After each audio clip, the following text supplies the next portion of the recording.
Today, we are reading the book of Exodus, beginning with chapter 9, verse 1.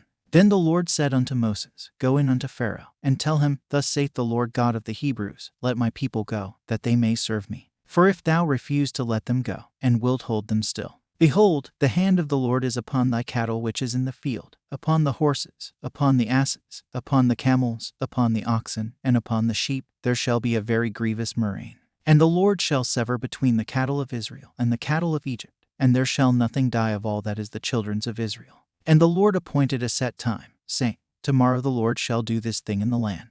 And the Lord did that thing on the morrow, and all the cattle of Egypt died, but of the cattle of the children of Israel died not one. And Pharaoh sent, and, behold, there was not one of the cattle of the Israelites dead. And the heart of Pharaoh was hardened, and he did not let the people go. And the Lord said unto Moses and unto Aaron, Take to you handfuls of ashes of the furnace, and let Moses sprinkle it toward the heaven in the sight of Pharaoh. And it shall become small dust in all the land of Egypt, and shall be a boil breaking forth with blains upon man, and upon beast, throughout all the land of Egypt. And they took ashes of the furnace, and stood before Pharaoh, and Moses sprinkled it up toward heaven, and it became a boil breaking forth with blains upon man, and upon beast. And the magicians could not stand before Moses because of the boils, for the boil was upon the magicians, and upon all the Egyptians. And the Lord hardened the heart of Pharaoh, and he hearkened not unto them, as the Lord had spoken unto Moses. And the Lord said unto Moses, Rise up early in the morning, and stand before Pharaoh, and say unto him, Thus saith the Lord God of the Hebrews, Let my people go, that they may serve me. For I will at this time send all my plagues upon thine heart, and upon thy servants, and upon thy people, that thou mayest know that there is none like me in all the earth. For now I will stretch out my hand, that I may smite thee and thy people with pestilence, and thou shalt be cut off from the earth.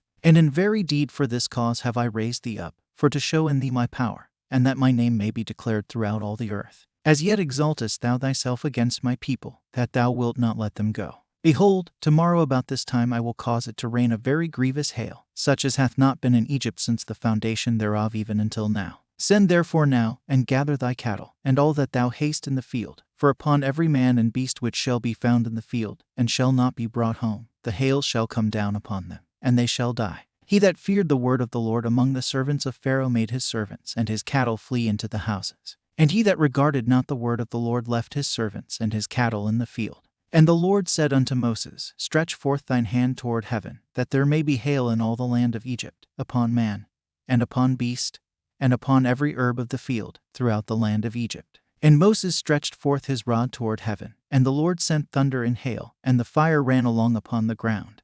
And the Lord rained hail upon the land of Egypt. So there was hail, and fire mingled with the hail, very grievous, such as there was none like it in all the land of Egypt since it became a nation.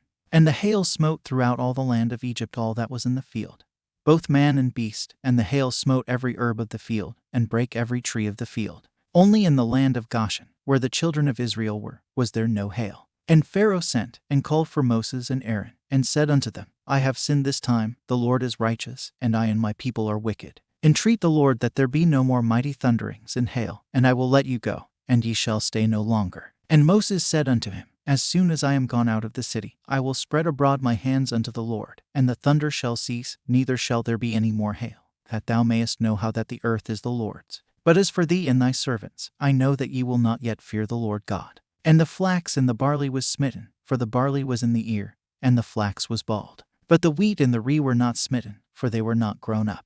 And Moses went out of the city from Pharaoh, and spread abroad his hands unto the Lord, and the thunders and hail ceased, and the rain was not poured upon the earth. And when Pharaoh saw that the rain and the hail and the thunders were ceased, he sinned yet more, and hardened his heart, he and his servants. And the heart of Pharaoh was hardened, neither would he let the children of Israel go, as the Lord had spoken by Moses. End of chapter 9, the book of Exodus.